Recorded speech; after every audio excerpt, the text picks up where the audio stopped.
കർത്താവിൻ്റെ മഹത്വം എല്ലാ സഹോദരങ്ങൾക്കും വേഗം വരുന്ന യേശുക്രിസ്തുവിൻ്റെ അനുഗ്രഹീത നാമത്തിൽ ക്രിസ്തീയ വന്ദനത്തെ അറിയിക്കുന്നു. ഒരു ദിവസം കൂടെ അവിടുന്ന് നമുക്ക് ദാനമായി നൽകിയല്ലോ.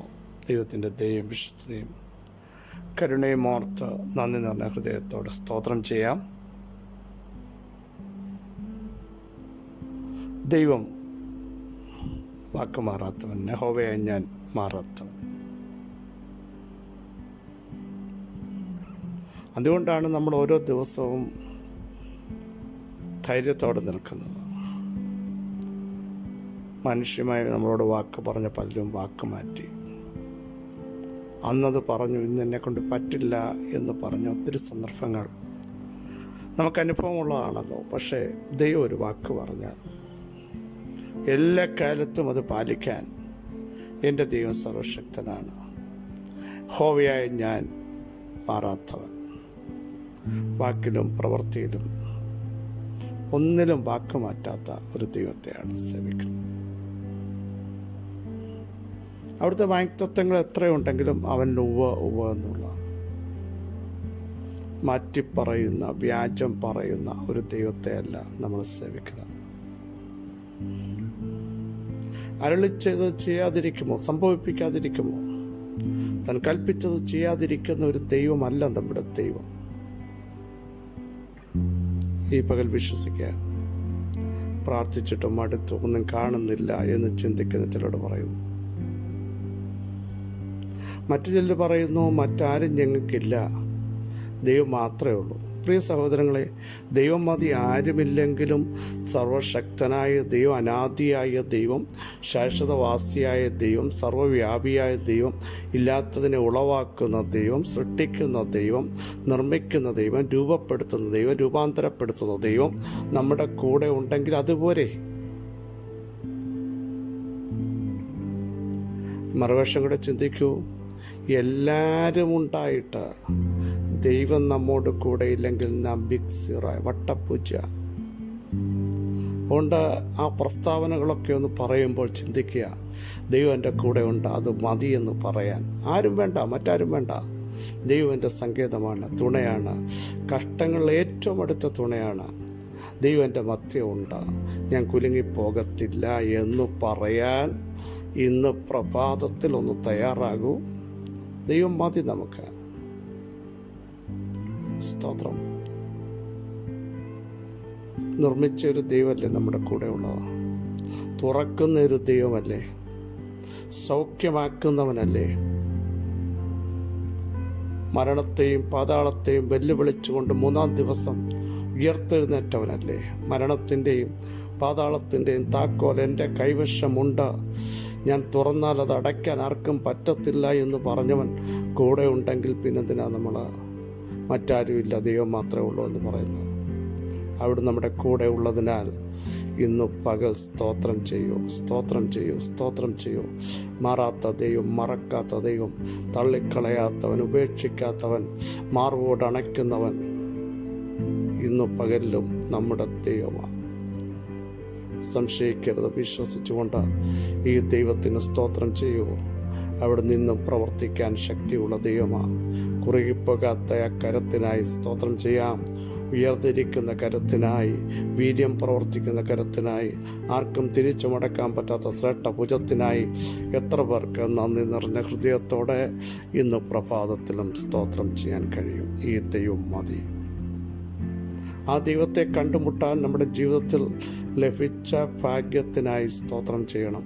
എത്രയോ പേർക്ക് ഇത് കഴിയാതിരിക്കുമ്പോൾ കാൽവറി ക്രൂശിലൂടെ നമ്മളെ സ്നേഹിച്ച മഹാസ്നേഹം നിമിത്തം നന്ദിയോടെ നമുക്ക് ദൈവത്തിന് സ്തോത്രം ചെയ്യാം. തീർന്നു പോകാത്ത ദയ, 1000 തലമുറയോളം ദയ ദീർഘിക്കുന്ന ഒരു ദൈവത്തെയാണ് നമ്മൾ സ്നേഹിക്കുന്നത്. ആർക്കും ദയ തോന്നിയില്ലെങ്കിലും എൻ്റെ ദൈവത്തിന് ദയ തോന്നിയാൽ നമ്മൾ ധന്യരായിത്തീരുകയാണ്. യേശുവിൻ്റെ നാമത്തിൽ 105-ാം സങ്കീർത്തനം 17-ാമത് വാക്യം വളരെ നാം വായിച്ച് കേട്ടിട്ടുള്ളതും ചിന്തിച്ചിട്ടുള്ളതുമായൊരു ഭാഗമാണ്. അവർക്ക് മുൻപായി അവനൊരാളെ അയച്ചു, യോസഫിനെ അവർ ദാസനായി വിറ്റുവല്ലോ. യോസഫ് ഫലപ്രദമായൊരു മുന്തിരിവള്ളിയാണ്. വില്ലാളികൾ വിഷമിപ്പിച്ചു, പക്ഷെ യോസഫിൻ്റെ വില്ല് ഉറപ്പോടെ നിന്നു. കാരണം ഇസ്രായേലിൻ്റെ പാറ യഹോവ യോസഫിൻ്റെ കൂടെ ഉണ്ടായിരുന്നു. യോസഫ് മതിലിന്മേൽ പടരുകയാണ്. മതിൽ വന്നാലും യോസഫ് പിന്മാറില്ല. അതിൻ്റെ മുകളിൽ പടരാനുള്ള ഒരു ആത്മശക്തി പ്രാപിച്ചവനാണ് യോസഫ്. തടസ്സം വരുമ്പോൾ യോസഫ് പറയും, എൻ്റെ ദൈവത്താൽ ഞാനിത് ചാടിക്കടക്കും. ഇതിൻ്റെ മേൽ പടരുന്ന ഒരഭിഷേകം യോസഫിനുണ്ടായി. കണ്ട ദർശനം വളരെ ശ്രേഷ്ഠമായിരുന്നു. ഇവിടെ കണ്ടോ, യോസഫിനെ അവർ ദാസനായി വിറ്റുവല്ലോ. 15-ാം വാക്യം. അവർക്ക് മുമ്പായി അവൻ ഒരാളെ അയച്ചു. ദൈവം ഒരാളെ യോസഫിന്റെ സഹോദരന്മാർക്ക് മുമ്പായി അയച്ചു. ഇത് നമ്മൾ നോക്കുമ്പോൾ പൊട്ടക്കുഴിയിലേക്ക് വീണു. 30 അടി താഴ്ചയുണ്ട്. ദർശനം കണ്ടവൻ ഇതാണോ സംഭവിക്കുന്നത്? അടുത്ത സഹോദരന്മാർ വിക്കിയ അഡ്രസ്സ് നഷ്ടപ്പെടുത്തി. ഇതാണോ ദർശനം കണ്ട വിശ്വസ്തനായി നിന്നവൻ്റെ വാക്തത്വം എന്നൊക്കെ? ഇല്ല. ഇതിൻ്റെ പിന്നിൽ ദൈവം ഒരു പ്രോസസ്സിങ് നടത്തുകയാണ്. കണ്ടോ, അവർക്ക് മുൻപായി ദൈവം യോസഫിനെ അയക്കുക മിസ്രൈമിലേക്ക്. ദൈവത്തിൻ്റെ ഒരു പ്രോഗ്രാം സെറ്റ് ചെയ്തിരിക്കുമ്പോൾ സകലവും നന്മയ്ക്കായി കൂടി വ്യാപരിപ്പിക്കുന്ന ഒരു ദൈവം. അതുകൊണ്ടാണ് യോസഫ് 50-ാം അധ്യായത്തിൽ പറയും, നിങ്ങൾ എൻ്റെ നേരെ ദോഷം ചിന്തിച്ചു, പക്ഷേ എൻ്റെ ദൈവമോ അതിനെ ഇന്നുള്ളതുപോലെ ഗുണമാക്കി തീർത്തു. സഹോദരങ്ങളെ, ജീവിതത്തിൽ വരുന്ന ചില ഒറ്റപ്പെടലുകളും കുറ്റപ്പെടുത്തലുകളും അഡ്രസ്സ് നഷ്ടപ്പെടുത്തുമ്പോഴും തള്ളിക്കളയുമ്പോഴും ഇതിൻ്റെ പിന്നിൽ ദൈവത്തിൻ്റെ ഒരു പ്രവൃത്തി ഉണ്ടാകും. മനുഷ്യൻ ചിന്തിച്ചത് ഇനിയും നീ ഇല്ലാതാകാനാ, നിന്റെ പേരില്ല എന്നപ്പനോട് പറയാൻ വേണ്ടിയാ, നിന്റെ ദർശനത്തെ ഇല്ലാതാക്കാൻ വേണ്ടിയാ, സ്വപ്നം കണ്ടത് നടക്കുന്നത് കാണട്ടെ എന്നാണ് അവർ പറഞ്ഞ സഹോദരന്മാർ യോസഫിൻ്റെ. പക്ഷേ കാണിച്ചത് ദൈവമാണെങ്കിൽ അത് നടപ്പിലായിരിക്കും. സഹോദരന്മാർ കൺകുളിർക്കെ അത് കണ്ടു. സ്തോത്രം. ഇന്ന് പകൽ യോസഫേ, നിന്നെ വിളിച്ചത് ദൈവമാണെങ്കിൽ, നിന്നെ കാണിച്ച ദർശനം സ്വർഗത്തിൻ്റെ അരുളപ്പാടാണെങ്കിൽ, ഏതൊക്കെ സഹോദരങ്ങൾ നിന്നെ വിറ്റാലും മാറ്റി നിർത്തിയാലും അവർ കണ്ട ദൈവത്തിൻ്റെ മഹത്വം നിനക്ക് വേണ്ടി വെളിപ്പെട്ടു വരും എന്നുള്ളതിന് സംശയമില്ല. നോക്കൂ, ഇവിടെ യോസഫിനെ അവർ വിറ്റു. അതിനു മുമ്പ് അവർക്ക് മുമ്പായി അവൻ ഒരാളെ അയച്ചു. അപ്പോൾ ദൈവം അയച്ചതാണ്. അക്ഷരാർത്ഥത്തിൽ സഹോദരന്മാർ അത് ചെയ്തെങ്കിൽ പോലും അതിനെ ദൈവത്തിൻ്റെ പദ്ധതിയിലേക്ക് മാറ്റുകയാണ്. നോക്കൂ, അതിൻ്റെ തൊട്ട് മുമ്പത്തെ വാക്യം കൂടെ വായിച്ചാൽ നിങ്ങൾക്ക് മനസ്സിലാകും. അവൻ ദേശത്തൊരു ക്ഷാമം വരുത്തി, അപ്പമെന്ന കോലിനെ അശേഷം ഒടിച്ചു കളഞ്ഞു. മിസ്രയീം ദേശത്തൊക്കെ ക്ഷാമമായപ്പോൾ ആ ദേശമെല്ലാം പട്ടിണിയാൽ, വേദനയാൽ, തകർച്ചയാൽ മാറ്റപ്പെട്ടപ്പോൾ ഇപ്പുറത്തൊരു യോസഫിനെ ദൈവം ഈ ക്ഷാമത്തിന് മുമ്പ് അയക്കുകയാണ്. പാണ്ഡികശാലകൾ നിറയ്ക്കാൻ, ക്ഷാമകാലത്ത് കൊടുക്കേണ്ടവർക്ക് കൊടുക്കാൻ, ക്ഷാമത്തെ എങ്ങനെ നേരിടണമെന്നുള്ള പ്രത്യേക ദൗത്യവും ആത്മാവിൻ്റെ നിയോഗവും കൊടുത്ത ദൈവാത്മാവുള്ള മനുഷ്യൻ കണ്ട വെളിപ്പാടുകൾ വ്യാഖ്യാനിച്ച ആ യോസഫ് ദേശത്തെ ക്ഷാമത്തിൽ നിന്ന് രക്ഷിക്കുക മാത്രമല്ല, ദൈവം മുമ്പേ ഈ മനുഷ്യനെ അയച്ചത്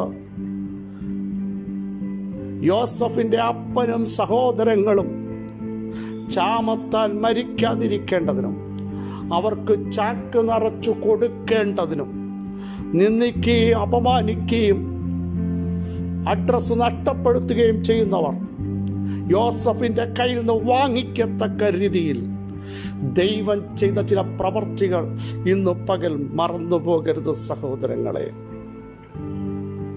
നോക്കൂ, നിന്ദിക്കപ്പെടുമ്പോഴും തകർക്കപ്പെടുമ്പോഴും വേദനിക്കപ്പെടുമ്പോഴും ആശ്രയം നഷ്ടപ്പെടുമ്പോഴും മനുഷ്യരെല്ലാം മാറുമ്പോഴും ഓർത്തോണം, ദൈവത്തിനൊരു പർപ്പസ് നമ്മളിലൂടെ ചെയ്യേണ്ടതുണ്ട്. നിങ്ങളായിരിക്കുന്ന ദേശത്ത് അനേകരുടെ ക്ഷാമം മാറ്റാൻ, അനേകരെ ആത്മാവിൽ സമ്പന്നരാക്കാൻ, നിന്ദിക്കുകയും ഉപദ്രവിക്കുകയും മാറ്റി നിർത്തുകയും ചെയ്തവരുടെ മുമ്പാകെ അവർ കൂടെ ഗോഡൗൺ തുറന്ന് കൊടുക്കാൻ ദൈവത്തിന് മുമ്പേ ഇതറിയാമായിരുന്നു ഇങ്ങനെയൊക്കെ സംഭവിക്കുമെന്ന്. കണ്ട, ഇത് വിറ്റ് കളഞ്ഞു, എന്നെ ഒതുക്കിയെന്ന് പറഞ്ഞാലും ടെൻഷനാവരുത്. ഇവിടെ ദൈവമഹത്വം നിങ്ങൾക്ക് വേണ്ടി വെളിപ്പെടാൻ പോകുക. യോസഫ് ആരാന്ന ദേശത്തിൻ്റെ അധിപതിയെ ദൈവം മനസ്സിലാക്കി. ദൈവാത്മാവുള്ള മനുഷ്യൻ. സഹോദരന്മാർ, ഒന്നല്ല അനേക തവണ യോസഫിൻ്റെ മുമ്പിൽ വന്ന് മുട്ടുകുത്തി. ഇനിയും നിന്റെ മുഖം എനിക്ക് കാണാൻ പറ്റില്ലെന്ന് പറഞ്ഞ് യാക്കോബ് യോസഫിനെ കണ്ട് ചുംബനം ചെയ്ത് കരയുമ്പോഴും യാക്കോബിനോട് പറയാനുള്ള ഒരു കാര്യമുണ്ട് യോസഫിന്. ഞാൻ ഇതിലൂടെ പോയത് എന്തിനാണെന്നറിയാപ്പാ? ഞാൻ ഈ രാജ്യത്ത് ശ്രേഷ്ഠനായി നിൽക്കുമ്പോൾ നിങ്ങളെ അവിടെ നിന്ന് ഇങ്ങോട്ട് കൊണ്ടുവന്ന എൻ്റെ ദൈവത്തിൻ്റെ ശക്തിയും മഹത്വവും നിങ്ങൾക്കൂടെ മനസ്സിലാകാനും, ചൈതന്യം നഷ്ടപ്പെട്ട യാക്കോബിൻ്റെ ചൈതന്യത്തെ വീണ്ടെടുക്കാനും എന്നെ ദൈവത്തിന് യൂസ് ചെയ്യണമെന്ന് യോസഫ് പറഞ്ഞു തരും കേട്ടോ. ദേശത്തെ മൊത്തം ക്ഷാമത്തിൽ നിന്ന് സമൃദ്ധിയിലേക്ക് കൊണ്ടുവരാൻ ദൈവം ചിലരെ കണ്ട് പ്രാർത്ഥിക്കാൻ തയ്യാറാകൂ. നിങ്ങളുടെ ആത്മാവിൻ്റെ ഗോഡൗണുകൾ നിറയട്ടെ. പ്രാർത്ഥനയുടേത്, വിശ്വാസത്തിൻ്റെത്, അഭിഷേകത്തിൻ്റെത്, കൃപാവരങ്ങളുടെ ഗോഡൗണുകൾ നിറയുമെങ്കിൽ മുമ്പിൽ വരുന്ന ചില വ്യക്തികൾക്ക് കൊടുക്കാൻ മാത്രമല്ല, അതുവരെ നിന്നെ നിന്ദിച്ച മാറ്റി നിർത്തിയ സഹോദരങ്ങൾ പോലും നിന്റെ പ്രാർത്ഥന തേടി നിന്റെ മുമ്പിൽ വരുമ്പോൾ അവർക്ക് പകർന്നു കൊടുക്കാൻ, ഇഷ്ടം പോലെ കൊടുക്കാൻ നിന്റെ പക്കൽ കരുത്തുള്ള സാക്ഷ്യങ്ങളുണ്ടാവാം. വിടുതലിൻ്റെ സാക്ഷ്യങ്ങളുണ്ടാവും, വെളിപ്പാടുകളുണ്ടാകും, വ്യാഖ്യാനങ്ങളുണ്ടാകും. നീ ആരാന്ന് നിന്റെ സഹോദരങ്ങൾ മനസ്സിലാക്കും. യേശുവിൻ്റെ നാമത്തിൽ ഇന്ന് പകൽ വിശ്വസിക്കുന്നവർ സ്തോത്രം ചെയ്യൂ. ആ ദേശത്ത് തന്നെ ദൈവത്തിൽ നിങ്ങളെ യൂസ് ചെയ്യേണ്ടതുണ്ട്. യേശുവിൻ്റെ നാമത്തിൽ നിങ്ങളെ വിറ്റു ഒറ്റപ്പെടുത്തി എന്ന് പറയല്ലേ. ദൈവത്തിൻ്റെ പർപ്പസ് ദൈവം ചെയ്തുകൊണ്ടിരിക്കുന്നു. ഒരു പ്രോസസ്സിങ് നടന്നുകൊണ്ടിരിക്കുന്ന നിമിഷങ്ങളാണ്. യേശുവിൻ്റെ നാമത്തിൽ അത് സംഭവിക്കുന്നു. സർവശക്തനായ ദൈവമേ, സ്വർഗസ്ഥ പിതാവ്, ഇന്ന് പകലിൽ ഞങ്ങളെ കേൾപ്പിച്ച ഞങ്ങളുടെ ആലോചനയ്ക്കായി സ്തോത്രം. വിറ്റ് കളഞ്ഞു, പക്ഷെ അവർക്ക് മുമ്പായി യോസഫിനെ ദൈവം അയച്ചു. ദേശത്ത് അപ്പം എന്ന കോലിനെ ദൈവം ഒടിച്ചു കളഞ്ഞ ക്ഷാമം വരുത്തിയപ്പോൾ യോസഫിലൂടെ ദേശം വിടുവിക്കപ്പെടാൻ എൻ്റെ ദൈവത്തിന് പ്രസാദം തോന്നിയെങ്കിൽ ചില ക്ഷാമങ്ങളെ, ചില മരണങ്ങളെ, ചില തകർച്ചകളെ, ചില വെല്ലുവിളികളെ മാറ്റാൻ ദൈവാത്മാവുള്ള ചിലരെ പരിശുദ്ധാത്മാവ് ഈ പകൽ എഴുന്നേൽപ്പിക്കുന്നതിനായി സ്തോത്രം ചെയ്യുന്നു. യേശുവിൻ്റെ നാമത്തിൽ സംഭവിക്കട്ടെ.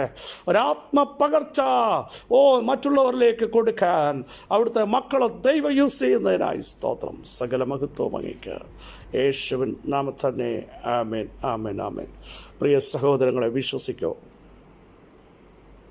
ഒറ്റപ്പെട്ടതും നിന്ദിക്കപ്പെട്ടതും ദർശനവും വെളിപ്പാടും സ്വപ്നവും കണ്ടിട്ട് ഇങ്ങനെ സംഭവിച്ചതും ഓർത്ത് ആരും വിലപിക്കേണ്ട. ദൈവത്തിൻ്റെ പർപ്പസിലേക്ക് നിങ്ങൾ വന്നിരിക്കുക. വിശ്വസിക്കുന്നവർ സ്തോത്രം ചെയ്യൂ. ഈ വചനങ്ങളാൽ അവിടെ സഹായിക്കട്ടെ. ക്രിസ്തുവിൽ നിങ്ങളുടെ സഹോദരൻ പാസ്റ്റർ ബിജു മാത്യു.